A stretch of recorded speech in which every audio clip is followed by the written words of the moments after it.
ମାତ୍ର ଦୁଇଟି ଜିନିଷରେ ଆମେ ଆଜି ତୁଳା ପରି ନରମ ଚିତଉ ପିଠା ବନେଇବା। ଆପଣମାନେ ଦେଖିପାରୁଥିବେ ଏହା କେତେ ସୁନ୍ଦର ନରମ ଆଉ ପୁରା ଜାଲିଦାର ହେଇଛି। ଭିତର ଦେଖନ୍ତୁ ଏକଦମ ଫପସା ପୁରା ତୁଳା ପରି। ଏହା ବନେଇବା ବହୁତ ସହଜ ଓ ସରଳ। ଆପଣ କିଏ ବି ଚାହିଁଲେ ଏଇଭଳିଆ ପିଠା ବନେଇ ପାରିବେ। ଏହାକୁ ଆପଣ ଘୁଗୁନି, ଆଳୁଦମ, ସମ୍ବର, ଚଟଣି କେଉଁଥିରେ ବି ଖାଇପାରିବେ। ତେବେ ଆସନ୍ତୁ ଆରମ୍ଭ କରିବା ଏହି ପିଠାର ରେସିପିଟି। ନମସ୍କାର, ୱେଲକମ୍ ଟୁ ମାଇ ଚ୍ୟାନେଲ୍। ଯେକୌଣସି ମାପ ବାସନରେ ଆପଣ 1 କପ୍ ଚାଉଳ ନିଅନ୍ତୁ। ଚାଉଳଟିକୁ 8ରୁ 10 ଘଣ୍ଟା ଭଲ ଭାବରେ ଭେଦେଇ ଦିଅନ୍ତୁ। ତାହା ଭେଦିଗଲା ପରେ ଦେଖିବେ ଟିକେ ତା'ର ପରିମାଣ ବଢ଼ି ଯାଇଥିବ। ଏଇଠି ଆପଣ ଦେଖିପାରୁଥିବେ ମୋର ଗିନେ ଚାଉଳ ଆଉ ପାଖାପାଖି ମୁଠାଏ ଅଧିକ ଚାଉଳ ବଢ଼ିଯାଇଛି। ଏଠି ମୁଁ ଗୋଟେ ବଡ଼ ନଡ଼ିଆ ନେଇଛି। ନଡ଼ିଆକୁ ଫଟେଇକି ତା'ର ପାଣିକୁ ଅଲଗା ରଖିଦେବା ଏବଂ ଏଇ ଯେଉଁ ନଡ଼ିଆ ଆପଣ ଦେଖୁଛନ୍ତି ତାକୁ ଛୋଟ ଛୋଟ କରିକି କାଟିଦେବା। ଦେଖନ୍ତୁ ମୁଁ କେମିତି ଛୁରୀ ସାହାଯ୍ୟରେ ଛୋଟ ଛୋଟ କରି କାଟି ନେଉଛି ଏବଂ ଏହାକୁ ଗୋଟେ ସ୍ପୁନ୍ ସାହାଯ୍ୟରେ ହେଉ ନହେଲେ ଗୋଟେ ଛୁରୀ ସାହାଯ୍ୟରେ ହେଉ ଆପଣ ବାହାର କରିଦେବେ। ଛୋଟ ଛୋଟ କରି କାଟିବା ଦ୍ୱାରା ଏହାକୁ ପେଷେଇବା ପାଇଁ ଭଲ ସୁବିଧା ହେଇଥାଏ। ନହେଲେ ଆପଣ ଏଠି ଚାହିଁଲେ ବି ନଡ଼ିଆକୁ କୋରିକି ନେଇପାରିବେ। ଯେଉଁ ବଡ଼ ବଡ଼ ଖଣ୍ଡ ଟିକେ ଥିଲା ତାକୁ ଆଉ ଥରେ ମୁଁ ଛୁରୀ ସାହାଯ୍ୟରେ ଛୋଟ ଛୋଟ କରି କାଟି ନେଉଛି, ଯାହାଦ୍ୱାରା ଭଲ ଚିକଣ ଆମର ବାଟିବାକୁ ହେବ। ଏଇଠି ଆପଣ ଦେଖିପାରୁଥିବେ ମୁଁ ଯେଉଁ ମାପ ବାଉଲଟାରେ ଚାଉଳ ଫାଷ୍ଟ ନେଇଥିଲି ସେଥିରେ ଯେତିକି ଚାଉଳ ନେଇଥିଲି ନଡ଼ିଆ ପାଖାପାଖି ମୋର ସେତିକି ବାହାରିଛି। ପ୍ରଥମେ ଗ୍ରାଇଣ୍ଡର ଜାରରେ ନଡ଼ିଆ ଦେଇଦେବା, ତାପରେ ଚାଉଳକୁ ଦେଇକି ଭଲ କିନା ଏକ ସ୍ମୁଥ୍ ପେଷ୍ଟ ବନେଇଦେବା। ନଡ଼ିଆ ତ ପୁରା ପ୍ଲେନ୍ ହେବନି, ତଥାପି ଦେଖନ୍ତୁ କେମିତି ବାଟି ହେଇଛି। ଏହିପରି ଭାବରେ ଆମେ ସବୁତକ ଚାଉଳ ନଡ଼ିଆକୁ ଚିକଣ କରି ବାଟିଦେବା।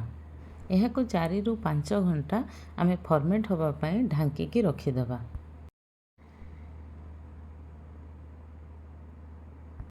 ଏବେ ଦେଖନ୍ତୁ ଏହା ଟିକେ ଫୁଲି ଯାଇଛି ଆଉ ଟିକେ ଥିକ୍ ହେଇଯାଇଛି।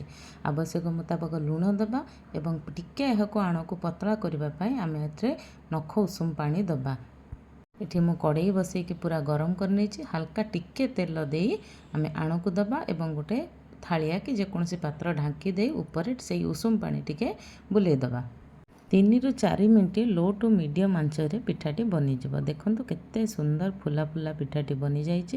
ଏହିପରି ଭାବରେ ସମସ୍ତ ପିଠାକୁ ବନେଇ ଆମେ ରେଡ଼ି କରିଦେବା। ସାଇଡ଼ରେ ଦେଖିବେ ମୁଁ ଏଠି କ୍ଷୀର ନେଇଯାଇଛି। ଆମେ ଏଠି କ୍ଷୀରରେ ବୁଡ଼େଇକି କରିବା କ୍ଷୀର ଚିତଉ ପିଠା।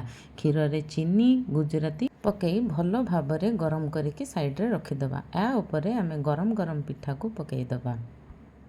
ପିଠାଟି ଆମର କ୍ଷୀର ପିଇ ଦେଇଛି ଆଉ ଏକଦମ ଫୁଲା ଫୁଲା କେତେ ସୁନ୍ଦର ଭାବରେ ବନିଯାଇଛି ଦେଖନ୍ତୁ। ଯଦି ଆପଣମାନେ ମିଠା ପସନ୍ଦ କରୁନଥିବେ ତାହେଲେ ଏହାକୁ ଆପଣ ପିଆଜ ପୁର, ଆଳୁ ପୁର ଇତ୍ୟାଦି ଦେଇ ମଧ୍ୟ ବନେଇ ପାରିବେ। ମୁଁ ଏଠି କିଛି କଟା ପିଆଜ, ଲୁଣ, ଲଙ୍କାଗୁଣ୍ଡ ଆଉ କିଛି ଚାଟ୍ ମସଲା ନେଇ ହାତରେ ଭଲ ଭାବରେ ଦଳି ପିଆଜର ଏକ ପୁର ରେଡ଼ି କରିଦେଇଛି।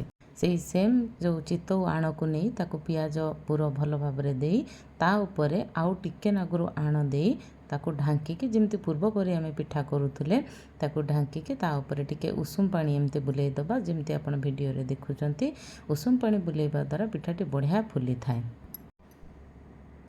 ଏହାକୁ 3ରୁ 4 ମିନିଟ୍ ରଖିବା ପରେ ଦେଖନ୍ତୁ ଏହା ମଧ୍ୟ ବନିଯାଇଛି। ଏହାକୁ କାଟିକି ମୁଁ ଏବେ ଦେଖେଇବି କେତେ ସୁନ୍ଦର ଦେଖାହେଉଛି ଆଉ ଖାଇବାକୁ ମଧ୍ୟ ବହୁତ ଟେଷ୍ଟ ଲାଗେ। ଟିକେ ସ୍ପାଇସି, ନରମ ନରମ ବହୁତ ସୁନ୍ଦର ଲାଗେ।